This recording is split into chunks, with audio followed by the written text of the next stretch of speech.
నా ప్రేమ లోకం నువ్వే అంటున్నా, నీతో ప్రయాణం ఇష్టమేనన్నా, ప్రేమ తెలిపిన రామ చిలుకను హత్తుకోమన్నా.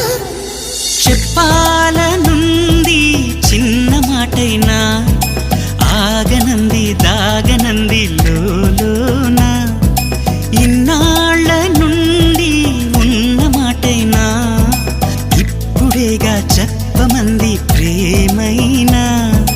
పెదవి కదిలించుకో, మనసే వినిపించుకో, పరదా తొలగించు కొంతైనా.